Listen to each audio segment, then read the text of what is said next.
Parole d'expert avec Gann Prévoyance. Avec la fin du Pinel qui est proche, est-ce que l'immobilier reste une solution pour préparer sa retraite ? Un grand oui. L'immobilier aujourd'hui, ça reste une excellente façon de préparer sa retraite. Avec d'autres produits dans l'approche patrimoniale, on peut citer le plan épargne retraite, l'assurance vie. Aujourd'hui, le Pinel, on sait que sa fin est programmée au 31 décembre 2024. Moi, je vous propose de mettre l'accent sur deux autres dispositifs, l'achat d'un bien en nue propriété et le loueur meublé non professionnel. Alors le premier, c'est l'achat d'un bien immobilier en nue propriété. Alors ça veut dire quoi ? Ça veut dire que vous achetez vous un bien, vous n'aurez que la nue propriété du bien et il y aura un usufruitier. L'usufruitier, il aura le droit sur une durée qui sera une période déterminée au départ entre 10 et 20 ans, il aura le droit d'utiliser, d'abuser du bien suivant le programme que vous aurez choisi entre 10 et 20 ans. L'usufruitier en général, c'est un bailleur social. Et puis le gros avantage de ce dispositif, l'un des gros avantages, parce qu'on en verra 4 après, c'est qu'il y a une décote du prix de 30 à 40%. Et puis, une deuxième chose qui est très importante, c'est qu'à la fin de cette période déterminée, vous avez 3 choix possibles. Vous pouvez y habiter, vous pouvez le louer, vous pouvez le vendre. Alors pourquoi c'est intéressant ? 4 avantages. Alors le premier avantage, c'est le prix, parce que comme je vous l'expliquais tout à l'heure, si on prend un exemple d'un achat d'un bien à 100 000 euros avec une décote de 30 à 40%, ce bien, vous allez payer 60 à 70 000 euros, ce qui est franchement pas négligeable. Et puis ensuite, une chose très importante quand on achète de l'immobilier, c'est qu'on n'est pas responsable des travaux d'entretien du bien sur ce type de dispositif pendant 10 à 20 ans, suivant la période choisie.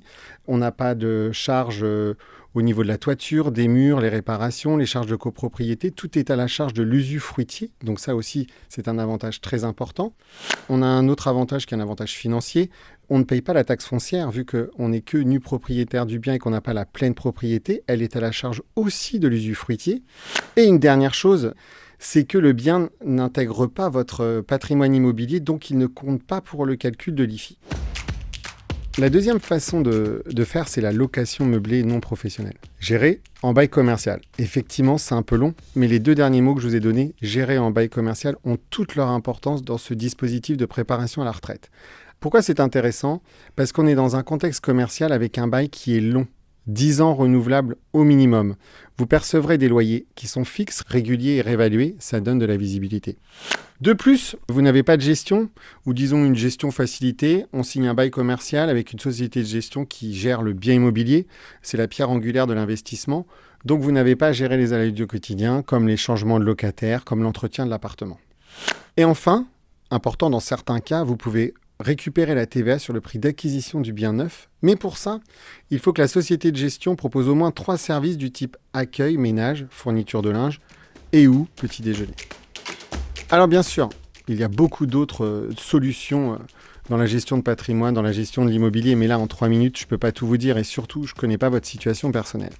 Mais si ça vous intéresse, contactez votre conseiller. Il ou elle prendra le temps de vous écouter, de vous proposer des solutions, tout simplement de vous accompagner. C'est leur métier. Merci à Jérôme Solin, directeur commercial d'Expertise Immo, spécialiste de l'immobilier de Groupama Gann Vie, d'avoir répondu à la question.